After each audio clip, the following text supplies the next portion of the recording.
Welcome to the Thriving Farmer Podcast. I'm your host, Michael Kilpatrick. Our mission is to inspire, educate, and celebrate sustainable farming. We believe that you can build a profitable, sustainable farm that gives you true farm freedom. Join us as we talk to farmers, innovators, educators, and entrepreneurs to glean their top takeaways in business and life. Hey, Thriving Farmers. Michael Kilpatrick here with another episode of the Thriving Farmer Podcast. And today my guest is Anthony Tasselli, the Technical Sales Manager for Toro Ag, where he provides expert support for drip irrigation systems, including filters, valves, and automation products. With over a decade of experience in system design and product implementation, Anthony is passionate about helping farmers optimize their irrigation practices for better efficiency and sustainability. Anthony, welcome to the podcast. Hey, Michael, thank you for having me. Absolutely. So give us a little bit of background. How did you get into selling irrigation? Okay, take it from the top here. So I graduated from North Carolina State University with a degree in agricultural and environmental science. Moved to the West Coast with my wife right after we finished school in North Carolina, ended up in Salem, Oregon. And I honestly thought I was going to be getting into precision guidance and, in the sort of the guidance field in agriculture. That was kind of really beginning to take off, and adoption rates were high. Now that field has really become integrated at the OEM level to where that equipment comes factory on most of your tractors. So, Gotcha. I fortunately ended up in irrigation just through sort of happenstance. I was volunteering for Habitat for Humanity and was directed to a local business in Salem, Oregon that was an irrigation retail supplier. And having had just a little bit of classwork in irrigation as part of my studies, they gave me an opportunity to, kind of train me from the ground up. So I started, helping folks with irrigation parts and trinkets over the counter, and worked into a design position, and then sort of into the project implementation and equipment sales. And, so I've sort of worked my way through the ranks, starting at the retail level, and now I'm working for Toro, one of the manufacturers in the industry. Gotcha. So with irrigation, what would you say is the biggest thing people don't understand? I'll speak specifically to drip irrigation and micro irrigation. That's really been my focus for the last 10 plus years. And I think one thing that people may not understand, or a common misconception, is this idea of water savings when it comes to drip irrigation. Typically people, I think it's natural to say, oh, I'm using a drip hose or a drip emitter compared to a sprinkler, I'm going to save water.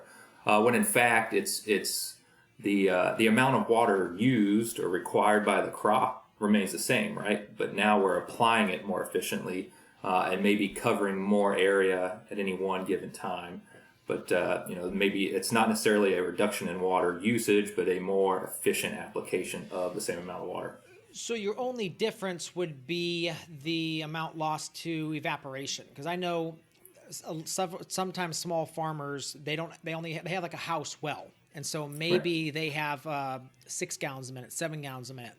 So the amount of their rate of sprinklers they put out are very low, and I've seen the rate so low that it almost feels like they're evaporating as fast as they're putting it down. That can happen, right? So there is that really speaks to quality design and product knowledge and the right application of the right product for, given some of those constraints, that 6 gallon a minute limitation that you measured or just mentioned. And I feel like I should expand on that a little. My last point that I made, there is an opportunity to save water with irrigation, and that's because of its application efficiency. Correct. Yes.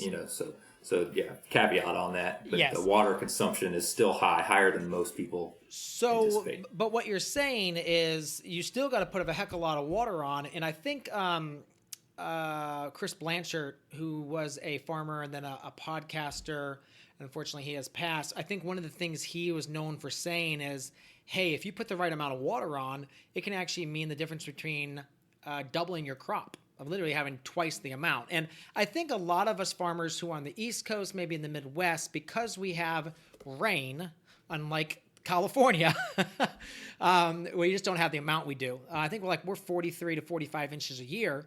We can, a lot of times the rainfall is a crutch. And, right now we are technically in probably a 4-month drought. The only reason that we don't have a drought is Hurricane Helene dumped about 2.5 inches. But basically that system came through, that system is gone, and we've only had 1/10 of an inch in the last 3 weeks since then. So, we're technically, and I like to think it's kind of like California, but not, because we're not, prepared for it. But it is definitely an interesting point when you don't have that rain, just how much you have to plan. Hey, you got it. I was just reading an article in an irrigation publication a few weeks ago, talking about this weather whiplash. That's what they've coined it as. And, you can go into a season that's very wet, following season's very dry, and then followed by another wet season, right? And you talk about preparation, just having the infrastructure in place. It's maybe a tougher pill to swallow for some folks, especially in the Midwest and East, right? I mean, it's a sizable investment, putting in irrigation infrastructure, but when you need it, right? And there's usually not time to get it in place once it becomes evident that there's a need. So, correct. Yeah, absolutely. We just set up a new farm, and because we have to bring power in, we're looking at about $30,000, $35,000. And that's for a small system. That's only 100 gallons a minute. And that's not the underground mains. That's literally just getting the entire variable speed drive, the pump, the well drilled, and new power brought out to the site. Wow. Yes. And how far are you bringing the power? Is that? It's like a 400 or 500 feet, I think. Right. Yes. Right. Yeah. That's the expense. Yeah. You got it. Yeah. But water is necessary. Talk a little bit about, you said micro irrigation. Explain in your, what that is. Okay. Yeah. So, I guess maybe traditionally there's been, I'll break it into 4 categories in the irrigation industry. What I'll call mechanized irrigation, which is going to be some of your lateral roll or wheel line, or pivot irrigation systems. Then you have flood irrigation, sprinkler irrigation, and then finally drip and micro irrigation. And, the big difference between those 4 is the volumes of water moved, the pressures required, and then some of the management practices, that are specific to each. So micro irrigation, typically you'll see products measured in gallons per hour. Okay. So we're dealing with small volumes of water that are distributed over a longer period of time. Then you step into like a sprinkler or a pivot irrigation, then we start to measure things in gallons per minute. And then lastly with the flood, now we're talking in acre feet of water, just really large volumes of water. So micro irrigation, it really cuts down the instantaneous flow rates if needed, and then allows you that precision to really get the water where we need it at the base of the plants. Gotcha. And I think most folks are familiar with drip irrigation, but I know obviously a lot of small farmers don't have the equipment to put it underground, so a lot of them put it on top of the ground, which definitely works. There's some techniques to doing that, but obviously you're dealing a lot more with rodents and animals attacking that. You got it.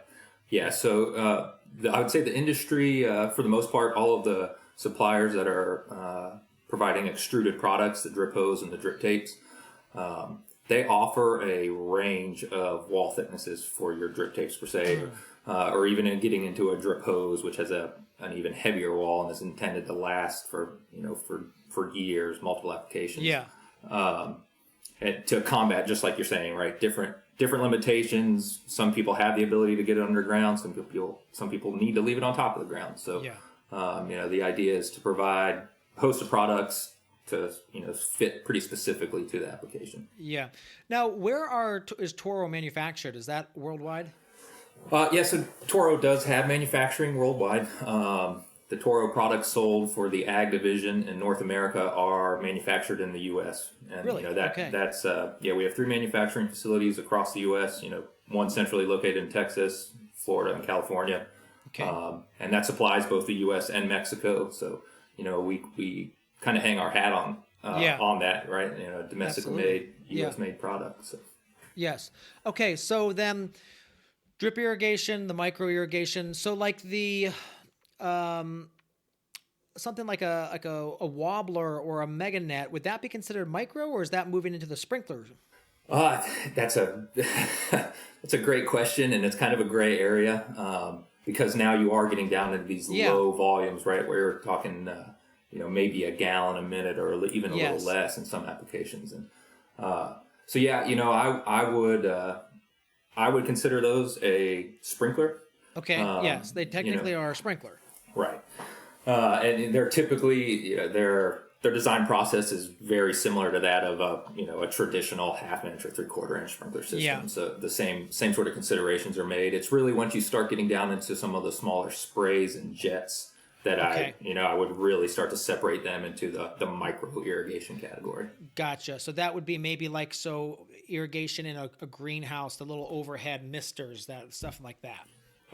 That would certainly fall in that category. One thing we see commonly in the southeastern United States is sprays or jets in orchard settings. And you still see some of that on the West Coast too, to where it's a static device. There's not any moving pieces. It has a larger wetted area than, say, a dripper would. Yes. So that's kind of bridges the gap between the two. Yeah, because this is something that, as I've been an organic farmer longer, we talk a lot about the soil. But, like in a greenhouse, a lot of times we run one drip line down a row of tomatoes. And then what would happen in the season, we'd go in there to rip the tomatoes out and take out the whole thing. And you see like a wet strip and then 3 feet of bone dry soil. And you realize that space between is the biological activity is completely diminished. And the roots are going over there and not finding any water. So they're only staying in this one spot. So we've switched that. Yes, we still do a drip. But we will also, on a really, really dry day, overhead irrigate the entire tunnel at least every couple of weeks to make sure that we're keeping the entire soil profile at least some resemblance of watering through that. Good for you. But yeah, so I mean, obviously, I'm assuming like in California, what percentage is drip irrigation? I think I just heard a statistic here recently. Of all the acres in production, it's something just like 10% are now into pressurized drip irrigation. Okay. But you got to consider just the sheer amount of acres out there that are in open field production. Yeah. And so that's why that number seems really low. Now, if you get into if you break it down specifically into a specific crop out there that might be traditionally irrigated, I think it was just last year. Tomatoes out in California, there were more acres irrigated under pressurized drip systems than there were irrigated by flood irrigation, which is California's infrastructure is set up for flood irrigation. So the industry out there is marching towards it. You guys in the Midwest and the East Coast have definitely adopted sooner in terms of drip irrigation. We don't have laser flat fields. Well, that's it. The delivery infrastructure is different.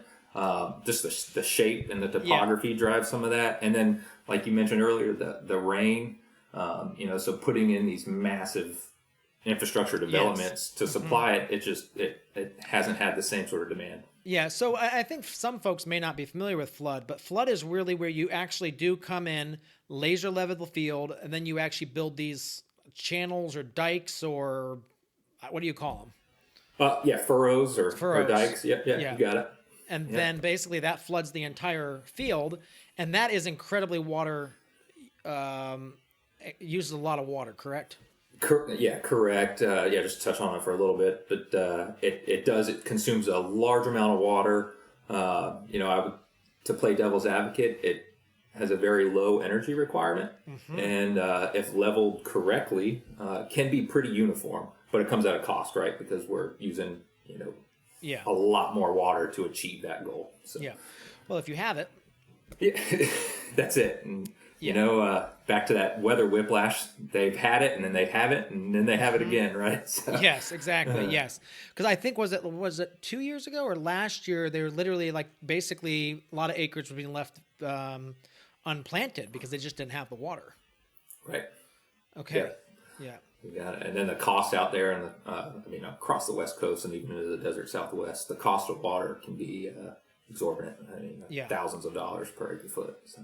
Yeah, thousands of dollars per acre foot. I think the highest I ever heard was $2,000. Okay. Yeah. All right. Now tell the people how many gallons that is, though. Gosh.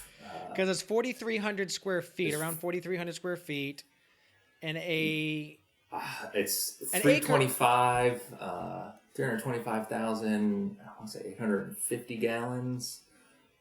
Gosh, that's a statistic I should have off the top of my head. No, I think you're right because an acre inches, isn't that about 27,000 gallons? So if you multiply that times 12, then I think you get about 37, 35, 36 or something to that effect. Yeah, I want to say it's 325 and some change. Okay, yes, that's a lot of water. So I guess when you bring it down to per gallon, if I were to tap into my city water, I'd probably pay more. Hey, when you break it down that way, it makes it a little easier to stomach, right? Yeah. I know, the holidays aren't even here yet, but it's never too early to start dreaming about your spring planting. At the Farm on Central, you can pre-order willows, elderberries, blackberries, blueberries, ginger and turmeric, and more right now to guarantee you'll have your favorite varieties ready to plant when the planting season rolls around. We've got over a dozen new varieties this year, with more being added every day. Whether it's cuttings in February or rooted plants in mid-spring, get ahead of the game and pre-order your spring plants today at shop.farmoncentral.com. That's shop.farmoncentral.com. All right, let's move a little bit over and talk irrigation automation, because I think we were both at the New England Vegetable Growers Conference, which is, if you're into vegetables, is one of the best conferences to go to. And you were showing off your new automation system, which still haven't been able to afford, but definitely still do want it. We have a new farm we're setting up, so I think we may end up putting it over there first. But talk a little bit about what Toro has done with automation. Yeah, great. Okay. So irrigation automation is really, I'll call it maybe the final tool in the entire system that really brings maximizing the efficiency, brings it to bear, right? It is the last piece in the puzzle, and it is one that is not necessarily required in all cases. So it often goes overlooked, especially when people are making this big investment into a drip irrigation system for the first time. That's the first thing that gets scratched off the list, right? So Toro came to market, it's 2021, with what we call Toro Tempest. It is our automation platform that incorporates simple wireless valve control. I mean, that is the core of what the product is intended to do. Provide remote access to valve control, and then bring in another layer where we're getting feedback from the field through the use of sensors, and then some weather forecasting services that are integrated into our web platform. So the idea is that back to that simple wireless valve control, this is a modular system that, a user can take and apply simply to the valves with a direct to controller connection via Bluetooth. It doesn't provide any remote access or web access, but they now have an automated valve that will run on a schedule that can be set using an app. Building on that modular application, the next step is to integrate some sort of an internet connected gateway that allows all these individual controllers controlling the valves in the field to now have access to the cloud, providing the user remote access and remote control, and now some insights, like I mentioned, that weather forecast service. So now they can make more educated irrigation management decisions, and they can do it maybe at a more convenient way. Right now, they're not tied to getting up at 6 o'clock or 5 o'clock in the morning, getting a pump going, and staying up till 11 p.m. to go turn that pump off. Right? They can set a schedule. They can check on things. They can make sure it did turn on, it did turn off as intended. Mm-hmm. And I think the system too can be wired, but also wireless in the sense that you've got these, I don't know if they're called bridges or like pods that will actually, like, you can put 4 valves together. Correct. Yeah. So when it comes to the valve control itself, we have a handful of options where we can have a single controller. We'll call them a module. They can control a single valve. They can be wired to control 2 separate valves, and they can accommodate up to 6 valves on one single module. And all of those devices communicate back to this internet-connected gateway on a LoRa radio connectivity. And then that single gateway is what is internet connected and provides that remote access. So, you can have one single device hosted by your gateway, or you can have 30 devices hosted by a single gateway. And, your coverage is anywhere from, a single farmyard, you can reach up to about a half mile in any one direction in an omnidirectional gateway. Gotcha. Yeah. Right now, all of our valves are with wired. And so it's just challenging. I mean, it's if you don't get it quite buried right, a weed whacker hits it, or yes. And then we had one running down the side of our greenhouse, and we thought it was a very protected area until one day the valves weren't working, and I went looking. I don't know how they cut it. Somehow someone just mowed right through it. So isn't that typical? I mean, what you expect to be protected happens to find its way into a weed whacker or a harrow or something, right? Yeah. Let's talk a little bit about water quality. I mean, that's something that we here struggle with a lot. And again, we're on a massive aquifer. We're approaching, 40, 50 years we're probably 70 years of chemical aluminum salt-based fertilizers, which are going right down the aquifer, and then we're pumping it right up. And it's really causing issues. So talk a little bit about kind of what's your experience with that. Do you have any advice for those who are facing some, challenging, salt buildup? So water quality and micro irrigation, that is probably I'll call it the most critical component to have a good grasp on if you're just getting into drip irrigation, or if you've been in drip irrigation and you've been using it for a while. Understanding what's in your water and how to handle it is critical. Just like you mentioned, some of the sulfates, some of the aluminum that's concentrated. So there's really 2 components. One is a more physical or tangible component. Those are contaminants in the water that can be mechanically removed with some sort of a filter. And then you have, what I'll say is water chemistry. And I am by no means a chemist, but my words of advice for anybody who's entertaining drip irrigation or has drip irrigation and continues to fight plugged emitters or just uniformity issues, a test for irrigation suitability and a test for the presence of iron and manganese is one of the best things you can do with your water source. That will give you a sense of the total dissolved solids, the boron content in the water, the iron and the manganese, which will have a direct effect on the performance of the emission device itself. The salt content, all of that is spelled out, is laid out and evaluated and quantified in an irrigation suitability test. And there are labs all over the country that can perform that. It's usually like a $100 test. So they just Google irrigation suitability test. There'll be a list of people they can work with. Most of your folks that are going to be in any sort of agricultural setting have probably done business with some sort of, ag retail chemical supplier. Okay. If that person at that retail level doesn't have direct access, they know the water testing lab for the region or the area. Okay. That'd be the resource I would go to first is, hey, who are you using for your soil testing or your water testing? And then your local NRCS or, district conservationist is also going to have access to point you in the right direction. Do you see any farms running RO machines, or is that just entirely too expensive for irrigation?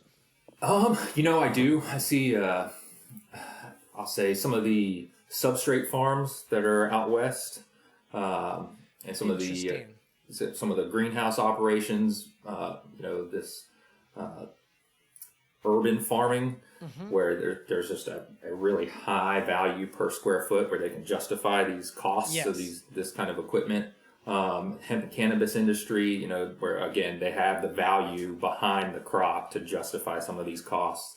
But at the same time, that technology is becoming more accessible, right? It's getting to a scale where it's now attainable for, for folks where it was just an industrial application for the longest time.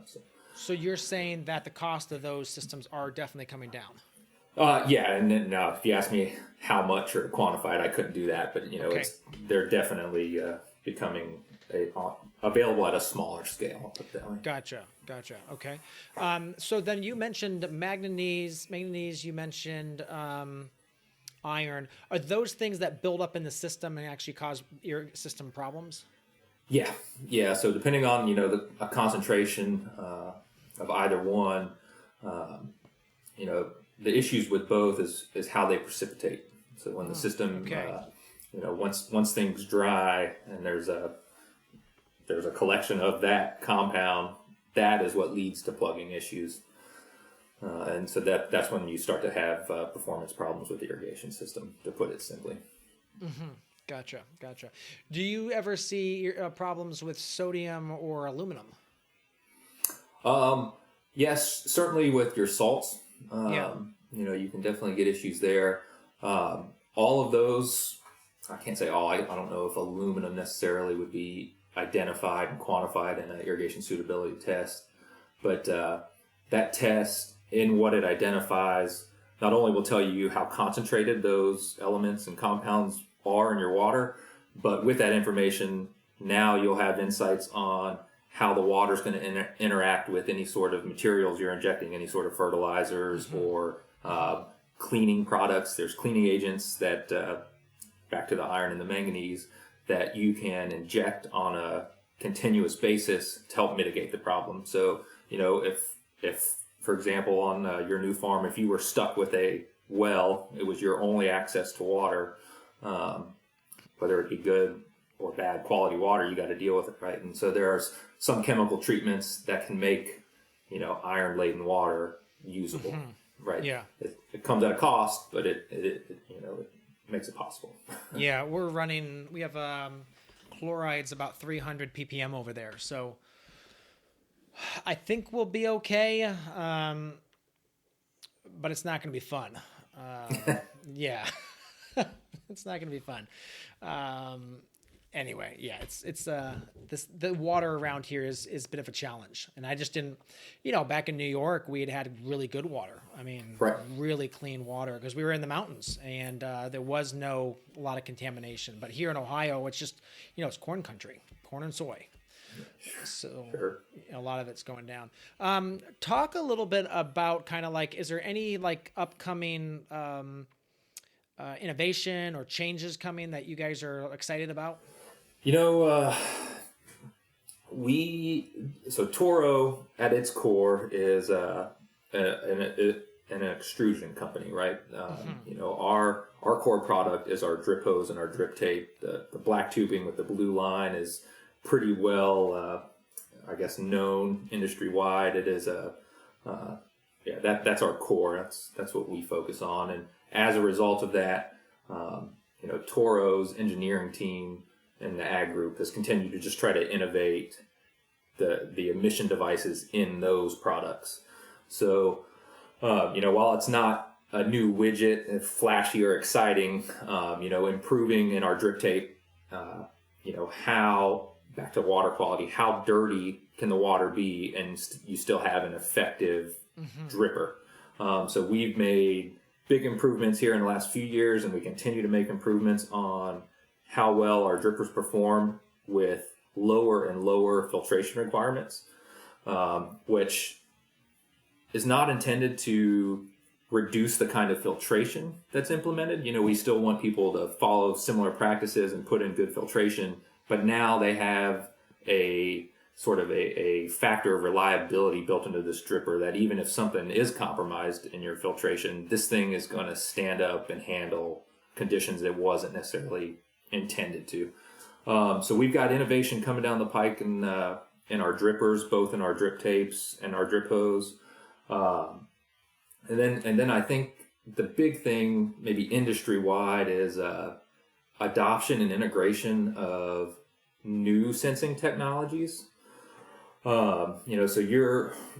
This kind of speaks to just how technology is evolving so quickly, becoming scaled to a point where it's becoming more affordable just across the board outside of ag and especially in ag. And, so we're looking at some direct plant sensing equipment, that we've got access to as Toro, that you're seeing that across the board, both in some, I'll call them boutique startup companies, and then some of the bigger manufacturers all coming to market with sensors that, have been traditionally limited to, I'll say, the soil. Now we're directly looking at plants. We're hooking up sensors to plants. We're integrating that data and driving our irrigation management decisions with it. We have a sap flow sensor for our permanent crops that, I'm kind of speaking specifically about, but you're seeing it from other manufacturers as well. I think that's going to be in the next 3 to 5 years, a trend we see more of, not just in permanent crops, but in your annuals, your vegetable production. I think there's a lot of opportunity there.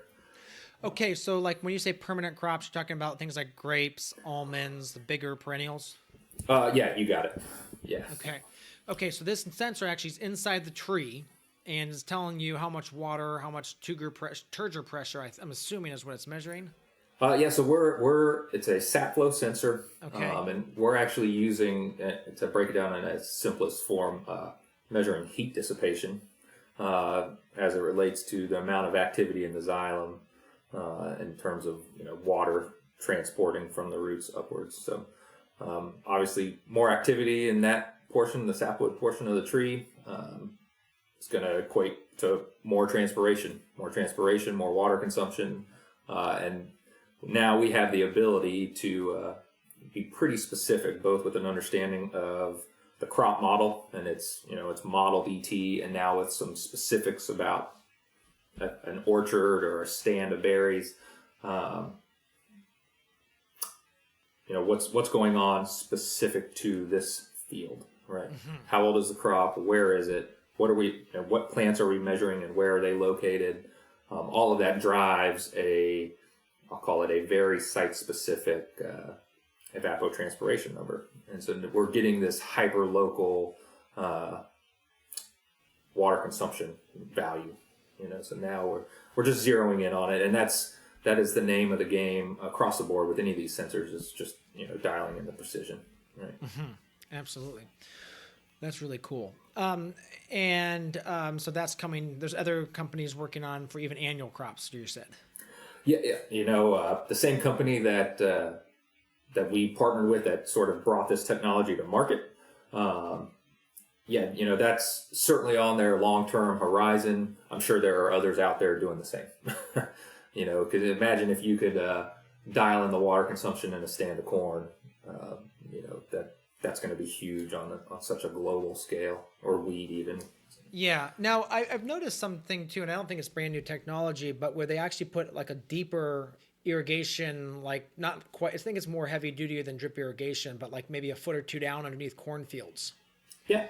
And what's that kind of irrigation is that considered? So that is still considered a drip or a micro irrigation. Okay.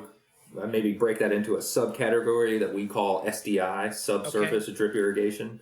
Yeah. And that is that's a model that's been around really, I want to say since the late 70s. We've had folks using it, and it is just like everything. It's been refined now, right? We figured out what works and what doesn't, and you are starting to see folks take that and apply it in areas outside of just say growing corn. But it comes with its own set of challenges for sure. But it really in places that are water stressed. With limited access to higher flow rates. You mentioned that 6 gallon a minute well earlier. Yeah. I've got some folks that I've worked with in the western part of Texas, Mexico, that they may have, I'll say, a half dozen to a dozen wells that are all low yielding in the tens of gallons a minute, all plumbed into a common system, just to irrigate a 40 or 50 acre stand of, call it wheat or alfalfa. Mm-hmm. And they're applying it through an SDI system. That way we can keep all of the evaporation to a minimal point. So I'm assuming they've figured it out that it makes financial sense somehow. You got it. Yeah, no, the numbers are certainly there in terms of the yields, the number of cuttings you can get, say in an alfalfa application. Yeah, and some of that has to do with just access to the field, but really it's the application of the water when the crop needs it, right? Mm-hmm, mm-hmm. Yeah, absolutely. Well, down in Texas, your growing season's so long, so you're right. They probably get like 6 or 8 cuttings of alfalfa. They sure can, yeah. No, and it's nice to see, like in the desert Southwest, you see implementation of the SDI into alfalfa crops, which is a really heavy water user. This is a way to just make sure that we're not overdoing it or overtaxing the water supply. Yeah. I've had folks that have expressed interest in it on the East Coast, but because it can be, it's intended to be I'll call it 20 plus year life on something like this. Yes. So it really comes with I'll call it a significant upfront capital cost, right, to get all the infrastructure in place the right way. Because once it's in the ground, it's not something you can go back and easily fix. Yes. Right. Yeah, I've saw some of the documentation and how they install it. It looks like a lot of work. Yeah. Cool. Well, Anthony, thank you so much for your time coming on today. Appreciate you sharing all about irrigation. I've definitely learned some things, and hopefully our audience has well. Yeah, Michael, thank you. It's been great. Absolutely. And we'll see you in New England. Thanks, man. Yeah. So there you have it, another episode in the books. So I'd love if you would hop on over to iTunes and leave us a rating and a review. Those mean everything to us. We love to hear what you're thinking. If you have a podcast guest that you can recommend, please pop on over to the Thriving Farmer Podcast website and leave us a review. That's thrivingfarmerpodcast.com.